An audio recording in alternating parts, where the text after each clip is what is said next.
सफल कृषि सफल किसान समृद्ध कृषि हाम्रो अभियान आवाज विहीनको आवाज यो हो कृषि टेलिभिजन। हामी छौं 24 घण्टा तपाईको साथमा। नमस्कार अनि स्वागत छ कृषि टेलिभिजनको पृथक कार्यक्रम प्रदेश विशेषमा। म लक्ष्मी चौधरी। साँच्चै यति बेला कोरोनाको कहरले गर्दा विश्व नै त्रसित भइरहेको अवस्था छ, जसले गर्दा हाम्रो नेपाल पनि अछुतो रहेको छैन र पक्कै समग्र चक्रीय प्रणालीमै खलबलिरहेको अवस्था छ, जसले गर्दा उद्योग व्यवसाय कल कारखाना त्यसैगरी कृषि क्षेत्रलाई पनि निकै ठूलो प्रभाव परिरहेको छ। र यति बेला तीनै तहको सरकार योजनाहरू विकास निर्माणका कसरी अगाडि बढाउँदै हुनुहुन्छ, यिनै विषयवस्तुमा छलफल गर्नको लागि यति बेला हामी स्थानीय सरकारसँग छौं र यति बेला हामी रहेका छौं काने पोखरी गाउँपालिकाको अध्यक्षज्यू तारा बहादुर काफ्लेजी हुनुहुन्छ उहाँ हाम्रो माझमा र सर्वप्रथम उहाँलाई स्वागत गर्न चाहन्छु। अध्यक्षज्यू स्वागत छ यहाँलाई कार्यक्रम प्रदेश विशेषमा। हजुर अध्यक्षज्यू, साँच्चीकै यहाँको कार्यकाल हैन लगभग 3 वर्ष पूरा पनि भएको छ। यो 3 वर्षको अवधिमा विभिन्न किसिमको समस्या चुनौतीहरूलाई चिर्दै यो काने पोखरी गाउँपालिका हिजोको अवस्था कस्तो थियो, शिक्षा, स्वास्थ्य, कृषि क्षेत्र, भौतिक निर्माण, यो अवस्था आजको दिनमा कस्तो रहेको छ, विकास निर्माणका कार्यहरू कतिको भयो, यहाँले बनाए अनुसार यहाँले जनतालाई देखाएको सपना अनुसार भएको छ कि छैन, यसको विषयमा जानकारी गराउन अनुरोध गर्दछु। धन्यवाद लक्ष्मीजी। काने पोखरी गाउँपालिकाको यहाँले धेरैवटा विषयकै ठाउँमा जोड्नुभयो। भौतिक पूर्वाधारका विकास निर्माणसँग जोड्नुभयो अनि विशेष गरेर कृषिको विषय कुरा गर्नुभयो, शैक्षिक विषयमा कुरा गर्नुभयो। स्वाभाविक छ स्थानीय तह अर्थात् स्थानीय सरकारको निर्माण भइसकेपछि सङ्घीय संरचनामा गइसकेपछि यी सबै स्थानीय तहका अथवा गाउँपालिकाले कार्य गर्छन् र मैले तपाईँलाई ठ्याक्कै कुरा गर्दा विकास निर्माणको अवस्था त्यतिखेरको बजेट अत्यन्तै न्यून थियो, त्यतिखेर गाविसहरू थियो र हामी आइसकेपछि बजेटमा सङ्घीय सरकारले बढोत्तरी गर्यो। बढोत्तरीसँगै यो 3 वर्षमा आइपुग्दा हामीले भौतिक निर्माणतर्फको कुरा गर्दा काने पोखरी गाउँपालिकामा हामीले लगभग 19 किलोमिटर पक्की सडकको निर्माण गरेका छौँ। 36वटा भन्दा बढी पुल पुलिसहरूको निर्माण गरेका छौँ अनि त्यसै गरी सिँचाइका 80वटा भन्दा बढी सिँचाइका मर्मत सम्मानदेखि बाँधहरू निर्माण गर्ने काम पनि गरेका छौँ।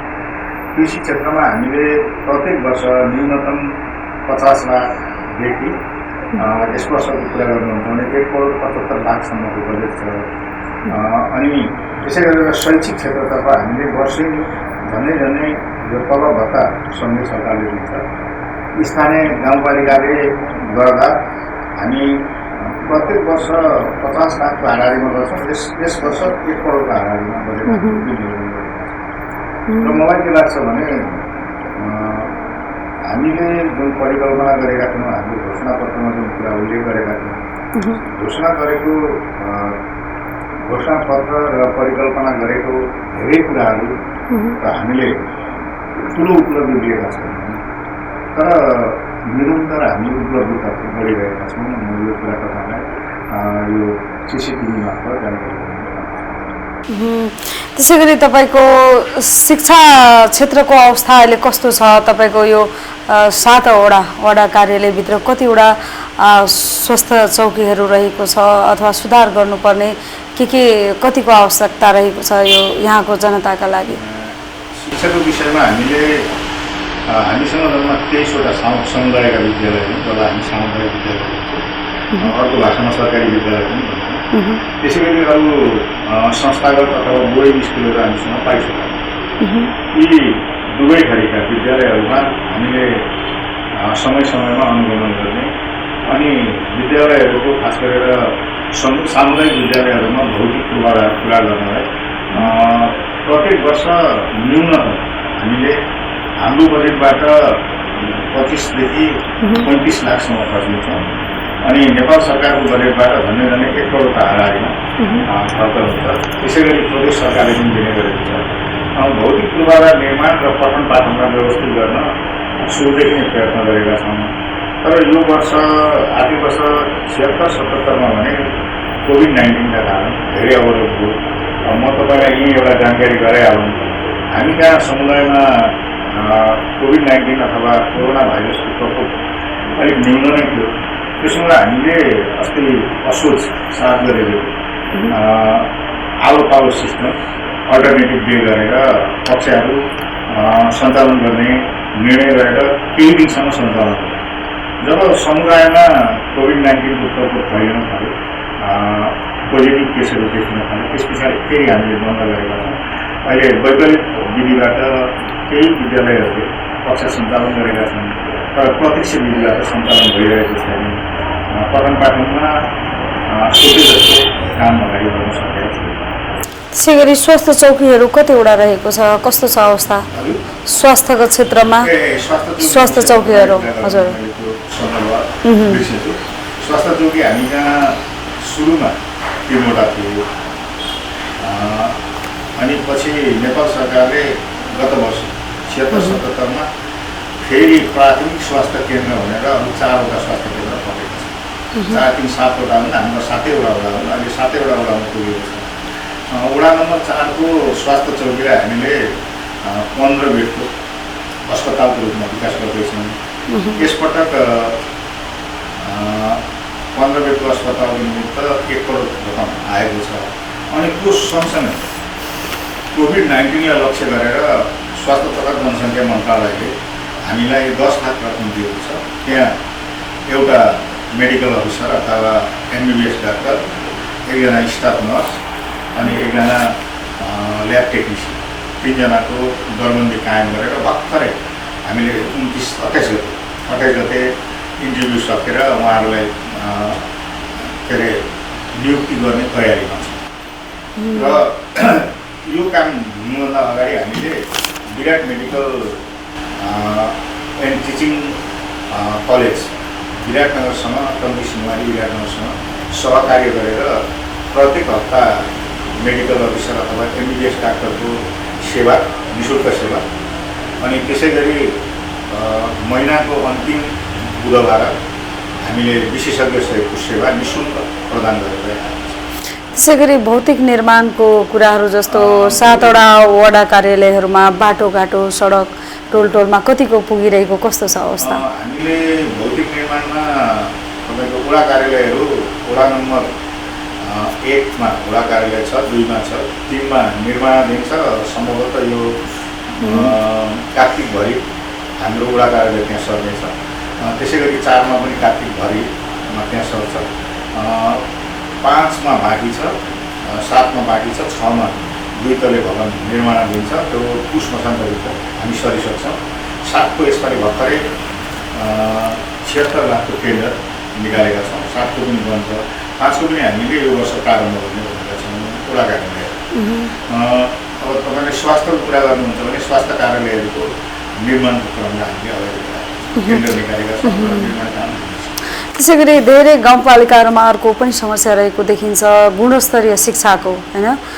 जो शिक्षकहरू उहाँ सामुदायिक विद्यालयमा पढाइराख्नुहुन्छ, उहाँको छोराछोरी निजी विद्यालयमा पढाइराख्नु, आफ्नो छोराछोरीलाई निजी विद्यालयमा पढाइराख्नुहुन्छ, होइन? जसले गर्दा गरिबीको रेखामुनि जो आम जीवन निर्वाह गरिरहेको छन् नागरिकहरू, उहाँहरूले आफ्नो छोराछोरीलाई चाहेर पनि गुणस्तरीय शिक्षा दिन सकिरहेको अवस्था छैन। यो अवस्था यो गाउँपालिकामा कतिको लागू हुन्छ, कस्तो छ अवस्था? यो तपाईँले गम्भीर विषय उठाउनु। यो विषय उठाउँदाखेरि जवाब दिन सहज होला, तर यथार्थ तपाईँले जे भन्नुभयो त्यही नै। हामीले जागिर सरकारी विद्यालयमा खाने, आफ्ना नानीहरू प्राइभेट स्कुलमा पढ्ने, यो बेटीको भनेर अभियानका रूपमा सबैतिर परिपत्र गर्ने, हेडमास्टरहरूका भेलाहरूमा, विद्यालयका भेलाहरूमा जुन शिक्षकले सामुदायिक विद्यालयमा अथवा सरकारी विद्यालयमा जागिर खानुहुन्छ उहाँका नानीहरू पनि त्यही विद्यालयमा ल्याउनुपर्छ भनेर यो अभियान चाहिँ चलाएका छौँ। र अभियानले भने जस्तो उपलब्धि र गति लिएको छ। अब यो चाहिँ मूल रूपमा मोरल क्वेसन हो। भनौँ नैतिक प्रश्न पनि हो सम्बन्धित शिक्षकहरू। र यो देशव्यापी रूपमा नै यो समस्या छ, छैन भन्दिनँ। तर अहिले हामीले म तपाईँलाई शिक्षाकै कुरा गर्दाखेरि मैले जोडिहालेँ, प्रत्येक विद्यालयमा हामीले एक एकवटा यो के अरे बिहान बेलुका आउँदा र जाँदाको हाजिरीहरू है, एटेन्डेन्स मिसिनहरू दिएका छौँ। त्यो पनि कतिपय विद्यालयहरूले बिग्रिएको भत्किएको भनेर के अरे हामीले पत्रचार गरेका छौँ। अनि कक्षा 1 देखि बाल कक्षा भनेको अहिले अङ्ग्रेजी माध्यमबाट सुरु गरेका छौँ, धेरै जसो विद्यालयहरूमा छन्। र बाल कक्षाका विद्यार्थीहरूलाई हामीले 2074-75देखि नै खाजा खर्च दिएका छौँ। विद्यालय लागेको दिनमा 15 रुपियाँ पर हेड अथवा प्रति विद्यार्थीका दरले खाजा खर्च दिने गरेका छौँ। त्यसले थोरै सामुदायिक विद्यालयतिर आकर्षित गरेको छ। त्यसै गरी अध्यक्षज्यू, अब म बढी कृषि क्षेत्रलाई प्राथमिकता दिएर जोड्न चाहन्छु। त्यसै गरी यति बेला होइन वैदेशिक रोजगारबाट फर्किने युवाहरू लाखौँको सङ्ख्यामा छन् भने लाखौँको सङ्ख्यामा फर्कि पनि सकेका छन्। तर यसैलाई एउटा अवसरको रूपमा लिने हो भने तिनै तहको सरकारले मिलेर राम्रो योजना बनायो भने कृषि क्षेत्रमा ठुलो पनि फड्को मार्न सकिन्छ जस्तो सम्भावना पनि रहेको छ हैन। र यसको लागि युवा स्वरोजगार कार्यक्रमहरू के कस्तो योजनाहरू रहेको छ यहाँहरूको? यो विषय चाहिँ के छ भने तपाईँले उठाएको विषय देशव्यापी रूपमा विषयविज्ञहरूले अनि बुद्धिजीवीहरूले, पत्रकारहरूले, आम जनसमुदायहरूले उठाएको विषय। हामीले पनि यो विषयमा गम्भीरतापूर्वक विचार गऱ्यौँ। र अहिले हामी कहाँ एउटा प्रधानमन्त्री कृषि आधुनिकीकरण कार्यक्रम त्यो कार्यक्रम आएको छ। त्यसले बाख्रा पालनको पकेट एरिया निर्धारण गरेर बाख्रा पालनमा गाउँपालिकाले सहयोग गर्ने बाख्रा पालकहरूलाई तालिम दिने अथवा बाख्रा पालन सम्बन्धी सहयोग गर्ने गरेको 15 लाख बजेट छ। अर्को प्रधानमन्त्री कृषि आधुनिकीकरण कार्यक्रम अन्तर्गत नै 25 लाखको अर्को प्याकेज छ। त्यसले चाहिँ खास गरेर हामीले के गरेका छौँ भने कानेटोपी वडा नम्बर 1, 2, 1लाई को पकेट क्षेत्र, 1, 2, 3लाई हाम्रो पकेट क्षेत्र, अनि त्यसै गरी वडा नम्बर 3 देखि 4, 5, 6, 7 यी 4वटा वडाहरूलाई चाहिँ नगदे बालीको पकेट क्षेत्र, खास गरेर सागसब्जी लगायतको बालीको पकेट क्षेत्र भनेर भनेका छौँ। हामीले सामान्यतः उहाँहरूलाई अथवा किसानहरूलाई सागसब्जीको निमित्त, बाख्रा पालनको निमित्त, त्यसै गरेर पशु पक्षी पालनका निमित्त सहयोग गर्दै आएका छौँ। तर तपाईँले भने जस्तो रोजगारी सृजनाको विषय चाहिँ अलिकति जटिल विषय। उत्साहित युवाहरूले अथवा उत्साहित किसानहरूले आफै हामी स्वरोजगार हुने गाउँपालिकाले सपोर्ट गरोस् भन्दा हामीले यसपटक गाउँपालिकाको तर्फबाट 50 लाख रकम नियोजन गरेका छौँ। त्यो चाहिँ कपालले समूहमा कृषिको कार्यक्रम गर्नुहुन्छ, सागसब्जीको कार्यक्रम होस् कि तपाईँको बाली अन्य बाली नालीको कार्यक्रम होस्, त्यसलाई हामी सपोर्ट गर्छौँ। एउटा त्यो कार्यक्रम छ। अनि प्रत्येक वार्डबाट झन्डै 45 लाख अर्को थप रकम छ गर्दाखेरि यसले 95 लाख हो। यो रकम पनि हामी कृषिमा खर्च गर्छौँ भनेर हामीले विनियोजन गरेका छौँ। तर समस्या के छ भने मान्छेहरू कहिले पनि उत्साहित छ कृषितर्फ। कृषिलाई पेसा बनाउने, व्यावसायिक रूपमा कृषिमा संलग्न हुने परिपाटी अझै विकास भइसकेका छैन। र धेरै जसो मान्छेहरूले कृषिलाई निर्वाह व्यावसायिक रूपमा मात्रै बिहान बेलुकाको छाकतानेहरू मात्रै लिएर यो गम्भीर समस्या छ। यसमा हाम्रा युवाहरूले अलिकति व्यावसायिक रूपमा खेती गर्ने हो भने गाउँपालिका सधैँ सहयोग गर्न तत्पर छ। भनेपछि दुध उत्पादन क्षेत्रमा पनि किसानहरू यहाँको व्यावसायिक रूपले छ कस्तो छ? हाम्रा यो दुध उत्पादन पनि के छ भने दुग्ध सहकारीहरू बिस्तारै तिनीहरू विघटनतिर गएका छन्। तर व्यक्तिगत रूपमा दुध उत्पादन राम्रै हुन्छ हाम्रो क्षेत्रमा। एउटा सिंहदेवी दुग्ध उत्पादक सहकारी राम्रै कारोबार गर्छ। त्यो बाहेक तपाईँको अरू चाहिँ व्यक्तिगत रूपमा मान्छेले दुध के अरे सङ्कलन गर्ने र विराटनगरसम्म लैजाने काम गरिरहेको छ। किन उहाँहरूलाई पनि हामीले गाई पालन भैँसी पालन सपोर्ट गर्ने भनेर सपोर्ट गरेका छौँ। त्यसै गरी पोल्ट्री क्षेत्रमा हाम्रो नेपाल त लगभग आत्मनिर्भर भएको नै लगभग 2 दशक हुन लागिसकेको छ। यो गाउँपालिकाको किसानहरू कतिको आबद्ध हुनुहुन्छ कुखुरा व्यवसायमा? हजुर हजुर हजुर। तर यो के गर्यो भने लकडाउनले उहाँहरूलाई धेरै क्षति गर्यो। हजुर हजुर। म तपाईँलाई के भनौँ भने चैतको 11 गतेदेखि लकडाउन सुरु अनि पोल्ट्री व्यवसाय साथीहरूले आएर त्यतिखेर हाम्रो उहाँहरूले भन्नु त 7,000 कुखुराहरू विनाश हुने हो। त्यसैले यसलाई गाउँपालिकाले मासु बेचबिखनमा खरिद गर्ने अनि त्यसलाई कटान गरेर बिक्री गर्दैन गाउँपालिकाले सहजीकरण गर्नु पऱ्यो भनेर साथीहरू आउनुभएको। हामीले सहजीकरण पनि गऱ्यौँ। लगभग 1 महिनासम्म सहजीकरण गर्दा उहाँहरूले त्यो 7,000 कुखुरामध्ये झन्डै 5,000 कुखुरा पोल्ट्री फार्म उहाँले बेच्नु र अहिले चाहिँ फेरि न्यून छ। के मानेमा न्यून भने यो नै भएको छैन कि लकडाउनको कारण कुखुराहरू त्यति यति बेला चाहिँ ठप्प भइरहेको अवस्था छ। त्यसै गरी यति बेला बङ्गुर पालन त्यसै गरी बाख्रा पालनमा किसानहरूले बोयर जातको बाख्राप्रति निकै नै आकर्षित बढिरहेको अवस्था छ। यहाँको किसानहरू र यहाँको कार्यक्रममा कतिको समावेश गर्नुभएको छ बोयर जातको बाख्राको लागि? यहाँ हामी कहाँ बङ्गुर पालनमा 3-4 कृषि फर्महरू छन् र ती फर्महरू के छन् भनेदेखि व्यक्तिगत लगानीमा सञ्चालित छन्। तिनीहरूलाई पनि हामीले बङ्गुर पालनलाई प्रोत्साहित गर्न अस्ति यो हावाहुरीले क्षति पुर्यायो, बाढीले क्षति पुर्यायो, हामीले राम्रै उहाँहरूको क्षतिपूर्ति बङ्गुर पालनको निमित्त, पोल्ट्री फार्म कुखुरा पालनको निमित्त, माछा पालनको निमित्त त्यसको निमित्त राम्रै क्षतिपूर्ति दिनु। त्यसै गरी किसानहरूको ठुलो धेरै गम्भीर नै विषय रहेको छ। देशभरिको किसानहरू हरेक वर्ष मलको समस्या झेल्नुपर्ने, जहिले स्थानीय सरकार अर्काको मुख ताक्नुपर्ने, प्रदेश सरकार सङ्घीय सरकार पनि जहिले अर्काको मुख ताक्नुपर्ने। यो वर्ष त ल कोरोनाको बहाना मात्रै टार्नुभयो, तर यो वर्षदेखि मात्रै होइन धेरै वर्षदेखि यो ओझेलमा परेको यो समस्या रहेको छ होइन किसानहरूको। जबकि हाम्रो आम मानव जीवनको लागि अति आवश्यक घाँस बाँस कपास जस्तै किसानहरूको लागि अति आवश्यक, जसरी यो कृषि प्रधान देश भनेर सम्बोधन गरिन्छ, किसानको लागि अति आवश्यक मलको समस्या हरेक वर्ष जुन झेल्नु परेको छ होइन। अब यसको विकल्प स्थानीय सरकारले अब कसरी यो चुनौतीहरूलाई सामना गर्दै यसको विकल्पको रूपमा कसरी योजना बनाउँदै हुनुहुन्छ? के छ यसको विषयमा योजनाहरू?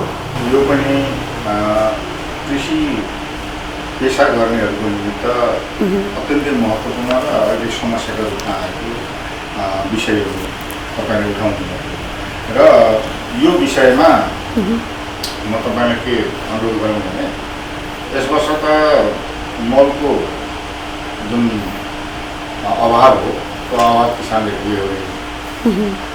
अहिले भर्खरै सङ्घीय सरकारले मल व्यवस्थापन गर्ने र एउटा मात्रै के अरे सहकारी कृषि सहकारी मार्फत मल किनबेच गर्ने भनेर भर्खरै परिपत्र गरेको छ।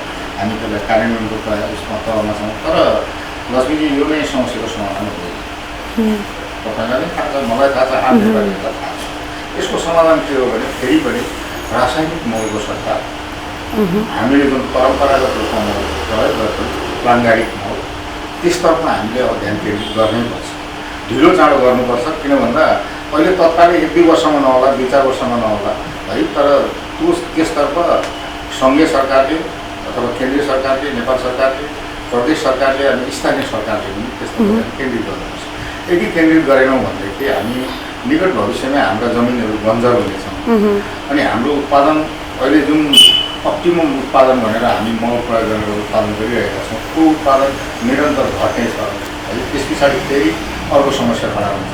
त्यसैले अब सञ्चार माध्यमहरूबाट अनि किसानहरूलाई जागरण ल्याउने र त्यो नमुना प्राकृतिक मल प्रयोग गर्दाखेरि कसरी त्यो के अरे नमुना हुन्छ भनेर देखाउने गरेको प्रदर्शनीहरू पनि हामी तयार गर्न जरुरी छ र तत्कालै स्थानीय तहले यो लार्ज स्केलमा खर्च गर्न सक्ने स्थिति छैन किन भन्दा रासायनिक मल उत्पादन गर्न साह्रै ठुलो खर्चिलो हुन्छ नेपाल सरकारले पनि अहिले त्यो सुरु गरिसकेको छैन तर रासायनिक मलै प्रयोग गर्ने हो भने पनि नेपाल सरकारले अब स्तरमा सोच्नुपर्छ अनि प्रदेश सरकार र स्थानीय सरकारहरूले प्राङ्गणिक मललाई परम्परागत हाम्रो मलहरूलाई बढावा दिनुपर्छ भन्ने मलाई लाग्छ साँच्चीकै यति बेला धेरै विज्ञहरूको भनाइ र तथ्य पनि देखिरहेको अवस्था छ जुन अहिले सानै उमेरदेखि विभिन्न किसिमको रोगहरूको धेरै नै सङ्कटमा परिरहेको अवस्था छ सुगर प्रेसर यो त नर्मलै जसको पनि घर घरमा देख्न सकिन्छ यिनीहरूको तथ्य हेर्दाखेरि कारण हेर्दाखेरि धेरै हामी रासायनिक विषादीको बाट उत्पादन भएको कृषि उपजहरू हामीले उपभोग गरेको कारणले गर्दा हो र साँच्चै भन्ने हो भने यो कोरोना भन्दा नै धेरै खतरनाक यो रासायनिक विषादी जसरी हामीले स्लो पोइजनको रूपमा उपभोग गरिरहेको छ अब यो शब्दलाई यहाँले कसरी विश्लेषण गर्नुहुन्छ कतिको सत्य जस्तो लाग्छ र यसलाई अब कसरी सुधार गर्न सकिन्छ किनकि लामो समयदेखि अब किसानहरूलाई रासायनिक मल र रासायनिक विषादीको बानी परिसकेको छ यसको विषयमा यहाँले के भन्न चाहनुहुन्छ यो तपाईले उठाउनु भएको अर्को यो विषय वास्तवमा समस्याको रूपमा आएको छ परम्परागत रूपमा जस्तो गाईको गहुँ खरानी यसको उपयोग गरेर किराहरूको विनाश गर्ने चलन मैले थाहा पछि रासायनिक मल आयो सँगसँगै विषादी पनि भेटियो हामीले उत्पादनसँग सागसब्जी खाँदा होस् अथवा अन्नहरू खाँदा होस् हामीले स्लो पोइजन तपाईँले भन्नु वास्तवमा स्लो पोइजन नै हो अथवा मन्द विषका रूपमा हामीले पोइजनहरू लिइरहेका छौँ अब यसबाट उन्मुक्तिको निमित्त चाहिँ यो राष्ट्रिय अभियानै चलाउनुपर्छ सामान्य रूपमा एक दुई ठाउँमा अभियान चलाएर पर्याप्त हुँदैन मलाई के लाग्छ भनेदेखि जनजागरणको अभियान जस्तो हाम्रो राजनीतिक अभियानहरू त्यस्तै यो कृषिमा पनि अभियानको रूपमा यसलाई सञ्चालन गरिएन भनेदेखि अन्ततः भावी पुस्ता अझै बढी सानै उमेरदेखि धेरै रोगहरूले ग्रसित हुने अनि बिस्तारै बिस्तारै हाम्रो आयु छुटिँदै जाने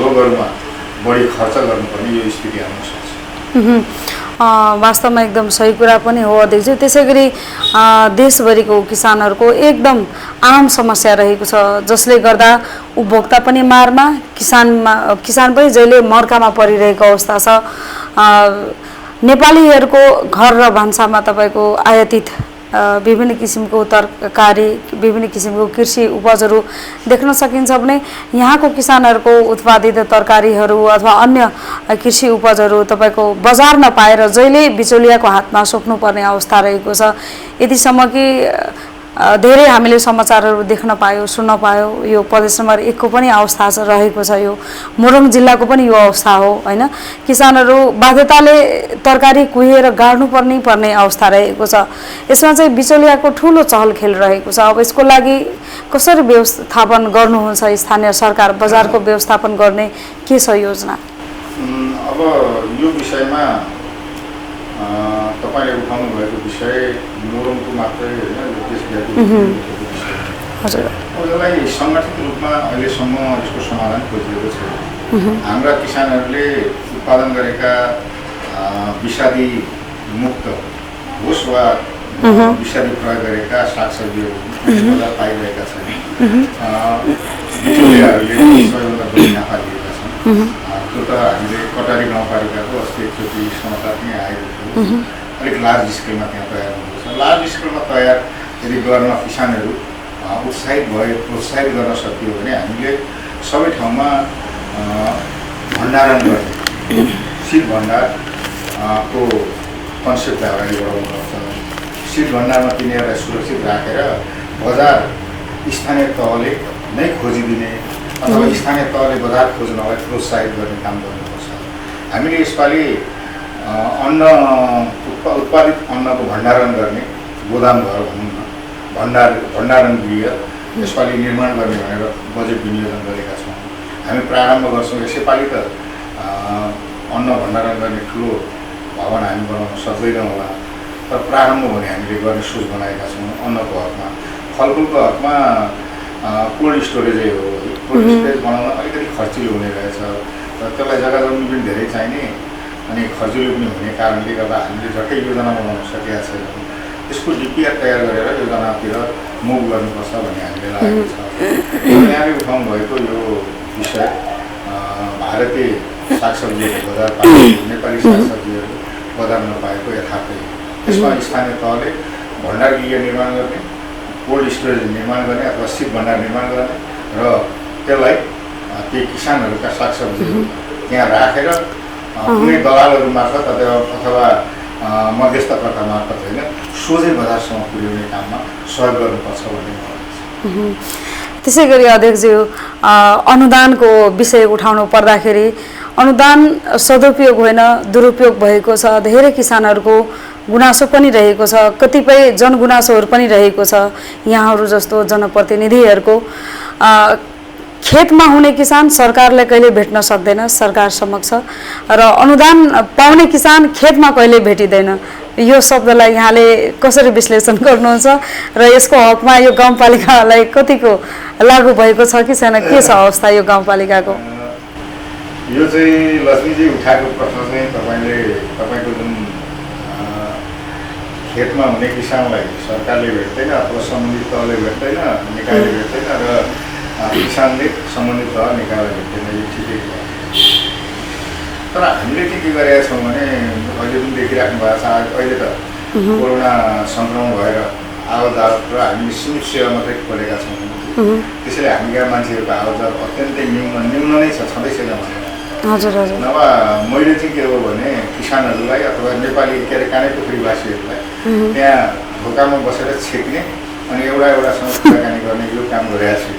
मेरोमा जुनसुकै किसान पनि रोकटोक कोठामा प्रवेश गर्न पाउँछ, आफ्नो समस्या राख्न पाउँछ। त्यसै गरेर मैले वडामा पनि के भनेको छु भने वडा अध्यक्षहरूलाई भेट्नुपर्दा वडा अध्यक्षज्यूहरूसँग सोझै भेट्ने, बिचमा मान्छे राखेर पाले राखेर किसानहरूलाई अथवा जनताहरूलाई रोक्ने अनि उनीहरूसँग कुराकानी नगर्ने काम नगर्नुहोस् भनेर निर्देशन दिएको छु।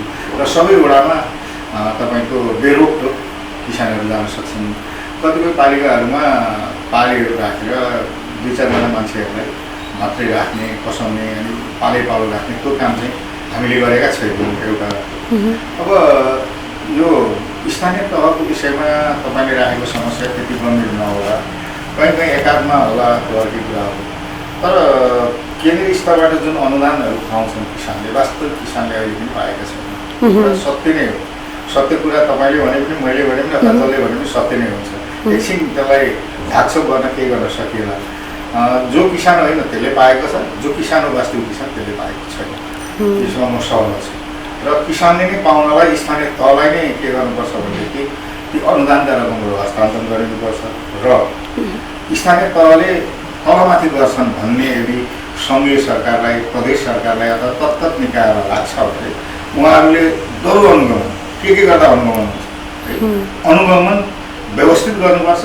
निरन्तर अनुगमन गर्नुहोस्, हप्ता दिनमा गर्नुहोस्, के अरे 15 दिनमा गर्नुहोस्, महिना दिनमा गर्नुहोस्, किसानका घरमा जानुहोस् है, त्यो अनुगमन गर्नुहोस्। तर त्यो चाहिँ स्थानीय तहलाई नै हस्तान्तरण गरेन भनेदेखि खेतमा नभेटिने किसानहरूले नै त्यो अनुदान सरकारी अनुदान क्याप्चर गर्छ। त्यसै गरी अध्यक्षजी, म थोरै कृषि लोनतिर म जोड्न चाहन्छु। त्यसै गरी कृषि लोनको जसरी किसानहरूले सहज रूपले पाउनुपर्ने यो प्रक्रिया निकै नै झन्झटिलो रहेको छ। अनुदानको पनि प्रक्रिया त्यस्तै झन्झटिलो रहेको छ। जुन बिचरा सामान्य किसान, उहाँहरूले दिनरात खेतमा काम गर्दा फुर्सद हुँदैन र उहाँहरूसँग सामान्य एउटा अहिले त स्किन टच जसको पनि हातमा हुन्छ, तर सामान्य किसानहरूको त्यो पनि अवस्था छैन। तर कृषि एप्स भन्यो होइन, विभिन्न किसिमको बुकलेटमा करोडौँ रुपैयाँ जुन खर्चिरहेको अवस्था छ र सामान्य किसानले जुन पाउनुपर्ने कृषि लोन धेरै किसानहरूले पाएको छैन भनेर धेरै गुनासोहरू पनि रहेको छ। यहाँको गाउँपालिकाको अवस्था कस्तो छ, कसरी कृषि लोनको हकमा कसरी यहाँको किसानहरूलाई सम्बोधन गरिरहेको छ, गरिराख्नु भएको छ, कस्तो छ अवस्था? किसानहरूले पाउने कृषि लोन अथवा कृषि ऋण भनेको अहिलेसम्म वाणिज्य ब्याङ्कहरूले प्रवाह गरिरहेका छन्। अब तपाईँले भने जस्तै यो वास्तवमा झन्झटिलो छ। मलाई त के लाग्छ भने गाउँपालिकासँग यो विषयमा वित्तीय निकायहरूको दोहोरो कुराकानी भएको छ। दोहोरो कुराकानी हुँदाखेरि हामी सहजीकरण पक्कै गर्थ्यौँ, तर ब्याङ्कहरूले आफ्नो छुट्टै अस्तित्व हो। हामी चाहिँ के भने अविच्छिन्न उत्तराधिकारवाला सुशासित सङ्गठन हो भन्ने हिसाबले स्थानीय तहसँग मलाई लाग्छ कहीँ पनि कोअर्डिनेट गरेका छैन। यदि कोअर्डिनेट गर्ने हो भने हामी किसानसँग पुग्ने बाटो पनि बताउनु। अब मलाई चाहिँ के लाग्छ भने किसानहरूसँग जुन अहिले आधुनिक प्रविधि अन्तर्गत वेबसाइटमा राखेर सूचना पार्टीमा सूचना टाँसेर अनि किसानहरूलाई आह्वान गरेर वास्तविक किसानले कृषि ऋण पाउँदैन। त्यसको लागि के गर्नुपर्छ भनेदेखि टोली गठन गरेर सम्बन्धित किसानहरूकै गाउँ टोलमा गएर बरु समय निर्धारण गर्ने, 3 दिनको गर्ने, 7 दिनको गर्ने, 5 दिन कति दिनको हुन्छ गरेर ती किसानहरूको आवश्यकताहरू सङ्कलन गरेर त्यो ऋण सहज रूपमा उपलब्ध गराउन सकिन्छ। एउटा कुरा। अर्को कुरा धेरै झन्झटिलो र यो पढे लेखेका मान्छेले अनि सहरी मान्छेले बजारका मान्छेले मात्रै कृषि ऋण पाउँछन्। त्यसको निमित्त के गर्नुपर्छ भनेदेखि प्रक्रियाहरू सरलीकृत गर्नुपर्छ। सरलीकृत गर्न सम्बन्धित ठाउँमै टुर मुकाम कायम गरेर टोलीहरू गठन गरेर पठाइयो भने सहज हुन्छ। अब यसबाहेक अहिलेको प्रक्रियाले हो भने मलाई लाग्छ अझै पनि वास्तविक किसानले कृषि ऋण पाउँछ। धन्यवाद अध्यक्षज्यू। त्यसै गरी म जडीबुटीतिर थोरै म जान चाहन्छु। जस्तो यति बेला आम नागरिकहरू जो कोही पनि दीर्घ रोगीहरू एलोपेथिक उपचारभन्दा आयुर्वेदिक प्राकृतिक पद्धतिद्वारा उपचार गर्ने धेरै नागरिकहरू निकै नै आकर्षित रहेको देखिन्छ, जसले गर्दा वर्षमा खर्बौं रुपैयाँ बराबरको बहुमूल्य जडीबुटी अथवा जुन आयुर्वेदमा विभिन्न किसिमको हुनुपर्ने आयुर्वेदिक उपचारका लागि ती औषधिहरू सबै आयातितहरू हुन्, जुन हाम्रो नेपालमा अपार सम्भावना रहेको छ। हाम्रो अलरेडी नै रहेको छ, हाम्रो अहिले पनि बारीमा वनपाखामा यतिकै रहेको देखिन्छ, तर त्यसलाई पहिचान गरेर व्यवस्थित नगरेर अथवा प्रशोधन केन्द्रहरूको विषयमा अहिलेसम्म सरकारले नचिनेर हैन समस्या भन्दा पनि यो लोप पनि हुने धेरै जडीबुटीहरू लोप पनि भइसकेको छ भने अब संरक्षण पनि कसरी गर्ने त्यतातिर पनि ध्यान पुर्याउनु पर्ने अवस्था पनि रहेको छ भने अर्कोतिर अब यसलाई व्यावसायिक रूपले प्रमोसन गर्नुपर्छ जडीबुटीलाई। तर जडीबुटीलाई वन गैरा काष्ठभित्र राखिदिएर जडीबुटी व्यवसाय गर्ने किसानहरूले लोन पनि नपाउने पनि रहेको छ अहिलेसम्म अवस्था। अब यसलाई स्थानीय सरकारले कसरी यसलाई जडीबुटीलाई प्रमोसन गर्नुहुन्छ जस्तो लाग्छ यहाँलाई, किनकि अहिलेको समयमा त धेरै आवश्यकता रहेको छ। जताततै तपाईको आयुर्वेद देख्नुहुन्छ, अर्को यही हेर्नु सबै भारतबाट आयातित जडीबुटीको जताततै बजार देख्नुहुन्छ, त्यो त हाम्रो सबै बाहिर जान्छ नि यो पैसा। अब यहाँको संरक्षण गर्नुपर्छ भनेर यसको विषयमा के कस्तो अहिलेसम्म योजनाहरू बनाउनु भएको छ कि छैन, कस्तो रहेको छ अवस्था? अनि यो विषयमा हामीले साना साना झुन्डमा अथवा कुराकानीका क्रममा धेरै चर्चा परिचर्चा गरेका छौँ। तर लक्ष्मीजी हाम्रा पुर्खाहरूले पहिचान गरेका पुराना जडीबुटीहरू जतिखेर अहिलेको यो एलोपेथिक पद्धतिको उपचार थिएन, औषधिहरू थिएन, त्यतिखेर आयुर्वेदिक अथवा होमियोपेथिक र प्राकृतिक चिकित्साहरू नै सबैभन्दा बढी हामी झाँक्रीका माध्यमबाट होस् अथवा झारफुक गर्नेको माध्यमबाट होस् अथवा गुनी ओझाको माध्यमबाट होस् ती आयुर्वेदिक औषधिहरूको उपयोग गर्ने गरे कि तपाईँको वैद्यको माध्यमबाट होस्। तर अब बिस्तारै एलोपेथिक उपचार पद्धतिको विकास भएपछि त्यसलाई हामीले छाड्दै गयौँ। अहिले यो कोभिड-19 को सन्दर्भमा एलोपेथिक उपचारले भेटेन त्यो पद्धति तपाईँको अहिलेको कोभिड-19सँग लड्नलाई जुझ्नलाई सामर्थ्य राखेन, कोभिडलाई पराजित गर्न सकेन।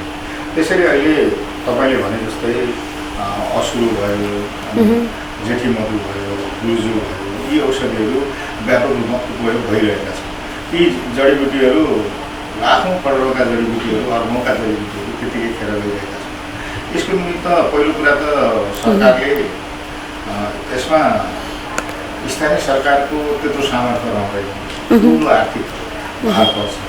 त्यसैले नेपाल सरकार र प्रदेश सरकारले आयुर्वेदिक औषधालयहरूको स्थापना गर्ने, जडीबुटीहरू सङ्कलन गर्ने अनि त्यसलाई सङ्कलन गरेर प्युरिफाई गर्ने अथवा औषधिको रूपमा विकास गर्ने काम गर्नुपर्छ।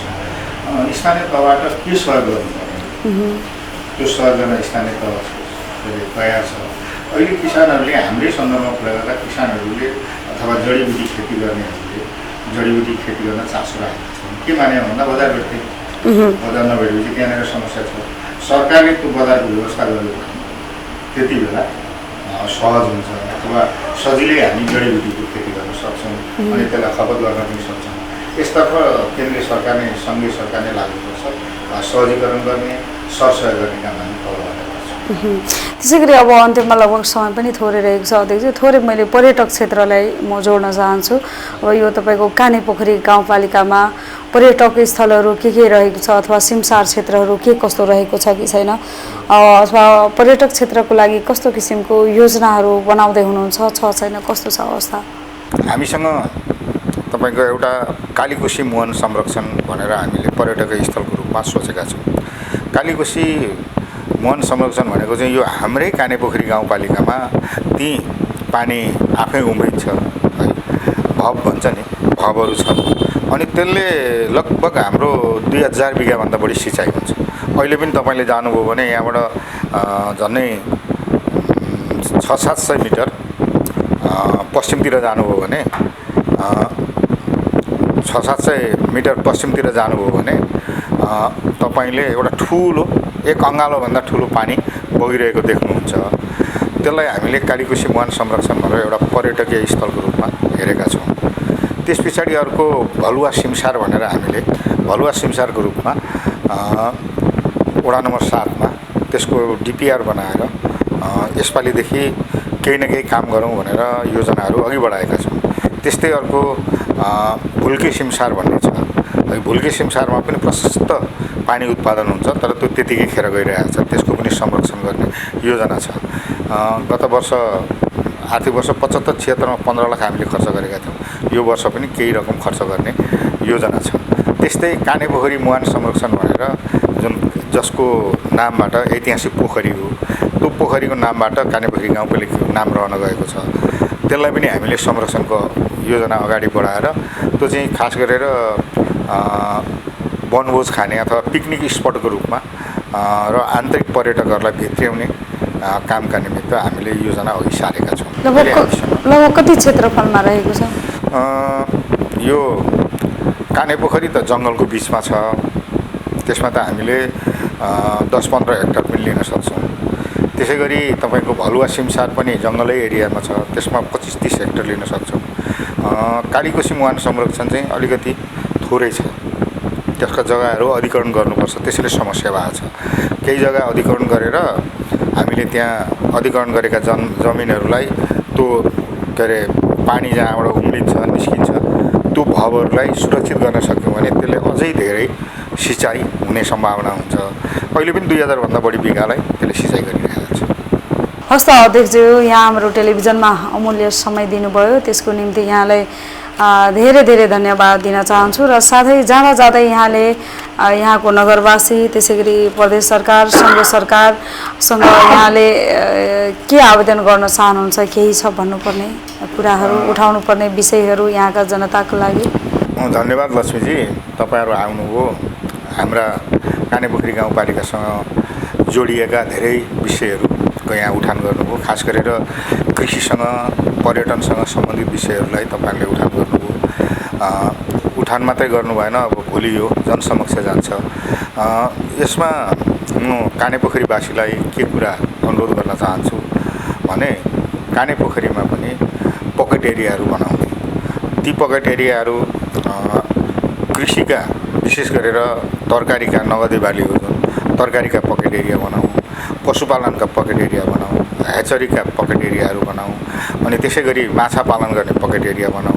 ती पकेट एरियामा हामी कानेपोखरी गाउँपालिकाले लगानी गर्न तयार छ र युवा साथीहरूलाई, खास गरेर युवा किसान साथीहरूलाई चाहिँ यसतर्फ लाग्नलाई म हार्दिक अनुरोध गर्दै यहाँसम्म यो हाम्रो धारणा दृष्टिकोण प्रकाशन गर्न सहयोग गरिदिनु भएकोमा CCTV परिवारलाई र तपाईँ स्वयंलाई लक्ष्मीजीलाई पनि धन्यवाद दिँदै म अब बिदा हुन चाहन्छु। धन्यवाद, नमस्कार। हस्त धन्यवाद।